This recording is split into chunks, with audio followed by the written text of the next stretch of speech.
Hi friends, అందరికీ కనుమ శుభాకాంక్షలు అండి. చూసారా మంచు ఎలా పట్టిందో? అసలు ఏం కనపట్టలేదనమాట.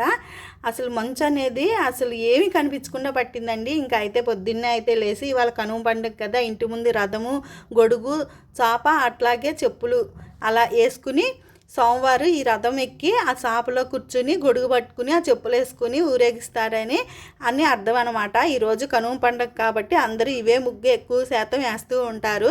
ఈరోజు కనుమ పండుగ అంటే పశువుల పండుగ కూడానండి. ఇవాళ పశువుల పాకలో చక్కగా ముగ్గులేసి నీళ్ళు చల్లి ముగ్గులేసి వాటి కొమ్ములకి ఒకవైపు సున్నం ఒకవైపు పసుపు రాస్తారనమాట. ఎందుకంటే వాటిని ఇవాళ పూజిస్తారండి. వాటిని కష్టపెట్టకూడదు ఈరోజు అనేసి వాటిని ఇవాళ పూజించడం అయితే కనుమ రోజు జరుగుతుందనమాట. నేను ఇంట్లో అయితే అంతా పూజ అంతా ఇలా కంప్లీట్ చేసుకున్నానండి. ఈ రోజుతో ఈ పండగ అయిపోయింది కదా ఈ సంవత్సరానికి. ఈ పండగ కోసం ఎంతోమంది సంవత్సరం దాకా ఎదురు చూస్తారండి. ఎక్కడెక్కడోళ్ళంతా వాళ్ళ సొంత ఇళ్ళకి చేరుకుని చక్కగా ఆనందంగా చేసుకునే పండగే ఈ సంక్రాంతి. అలాంటి పండగ ఈ సంవత్సరంతో ఈ రోజుతో అయిపోయిందండి. మళ్ళీ వచ్చే సంవత్సరం దాకా ఈ రోజు కోసం ఎదురు చూస్తూ ఉండాలి కదా. అందరూ కలిసిమెలిసి చేసుకునే ఈ సంక్రాంతి పండగ పల్లెటూరులో మాత్రం బ్రహ్మాండంగా చేస్తారండి.